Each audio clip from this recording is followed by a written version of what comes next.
This last area we're going to look at and talk about is one that can become very emotionally charged for many people. Because unfortunately, for much of the 20th century and early 21st century, it wasn't so much about how people make connections as it was about disorders. As a classroom teacher, I had to know which students had which disorders, as if somehow the child were broken or had something wrong with them because they naturally connect with the world around them in a way that is unique to them and does occur somewhat frequently in society, but not among the majority of the population. So they were viewed as if they were disordered. The two most common disorders, and I really don't like that word, so you'll not hear me use it anymore in this, but the two primary ways of connecting with the environment around them that occur frequently were attention deficit and the autism spectrum. These were unfortunately have become memes on the internet that downplay the real essential nature of these ways of choosing to connect. I'm going to add one other that I'll also talk about briefly, and that is those who are seen as being obsessive compulsive, because unfortunately, it's another area of connecting that has become a meme and oversimplified in the modern world. Attention deficit is simply a way of referring to a style of connecting with the environment that in our modern industrialized society places individuals into a setting where their brain is trying to take in and assimilate far more information than most people do. As we grow as human beings, we learn to filter out certain types of background environmental experience and focus on what's been deemed the most important focus. So, for example, I've been stressing out the whole time I've been doing this because I don't like the lighting in the room because I look a little angelic, but I also don't like the lighting in the room because of the type of light that's used. For those who are neurodivergent in the attention deficit arena, they're seen as having a deficit because their brain is trying to process the fact that fluorescent lights flutter. They also hum. LED lights, by the way, don't flutter and hum. Fluorescent lights aren't white. They're yellow. They have a white coating to make them appear white. LED lights are more white. Incandescent bulbs, the artificial lighting that we grew up with, are not white either. They give off a yellowish light and have a white coating. They also get hot and give off heat. That's why the old easy bake oven used it. Most people don't pay attention to that. But a neurodivergent, that is a background stimulus that their brain is going to try to pay attention to. Any type of background rattling or humming in an environment, they'll be picking up and will be trying to focus on because their brain is taking in such a massive amount of information and trying to process all of it. The human mind is actually biologically intended to take in far more environmental information that our modern industrialized world expects it to focus on. We're expected to focus on what's directly in front of us, do our job at our computer or in the assembly line or whatever we're doing, and that's all we should focus on. But in a hunter-gatherer society, that was a very negative way of interacting with the environment. That's how you got eaten from behind.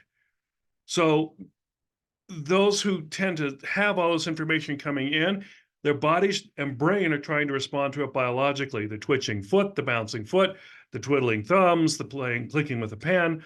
Those are all ways of trying to stimulate the environment and respond to that stimulus because the brain is taking it all and not filtering it the same way that so-called focused individuals do. Those with this particular way of connecting with the world can become very hyper-focused. And when they get in the groove, they are incredibly productive over a short period of time. It's getting us into the groove that takes some time. Autism spectrum is a way of connecting and communicating with the world that, as the generic name refers to, is viewed as a spectrum or a broad range of ways that individuals uh, connect with and communicate with the world that tends to be viewed by the rest of the world as very, unfortunately, has been viewed as very negative. They tend to be more intrapersonal, tend to be more quiet. Anywhere from those who tend not to totally be able to read nonverbal cues to those who are completely incommunicative. And when people think of autism as a way of connecting, they tend to think of those very extreme rare cases of those who are non-communicative, don't verbalize, don't speak, don't seem to interact with the environment around them, to those who tend to seem a little more off. You watch and they're more rigid in the way they interact with the world. They don't always pick up on verbal and nonverbal cues. Their sense of humor seems to them is very enlightened, but to others comes across as cold or sarcastic. It's not that they don't know how to interact. Their natural way of interacting with the environment tends to be slightly different than those around them, and so they get perceived as being slightly off. Their emotional responses tend to be more extreme because the brain doesn't biologically function and sort out the emotions through the same processes that so-called normal or the rest of the world does. Those who are perceived as being obsessive compulsive may simply be those who are very structured and analytical in the way they view the world and have to have things in a specific coded structure so that it is comfortable to them. In fact, many who have grown up with an attention deficit will overcompensate by deliberately and very rigidly organizing their environment around them. Yes, obsessive compulsive behaviors do exist in the neurodivergent community. They're a very minority group in the community, and they there are ways that it's they can work with that type of personality. They tend to be very analytical. They tend to be very direct, um, and they have to have things set up a very specific way. Unfortunately, in modern memes and in modern representations, they tend to be presented as so quirky.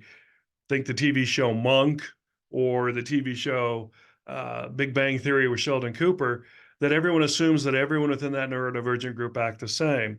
Uh, but it really has to do with making sense of and structuring their environment around them so that they feel comfortable within the environment. And it tends to obsessive behaviors and attention deficit behaviors oftentimes occur together because it's an overcompensation in either direction for trying to fit inside of, this room I'm in that's a box, or this room we put ourselves into, or the room society puts us in that's a box that we don't feel comfortable in. Uh, when working with neurodivergent individuals, allow them to interact with you and allow them to show how they choose to interact with the world. If they're constantly clicking a pen, I know it's annoying. That's going to be their way of dealing with things. If they feel uncomfortable in certain situations or not making eye contact, then follow their lead so that they feel comfortable with you.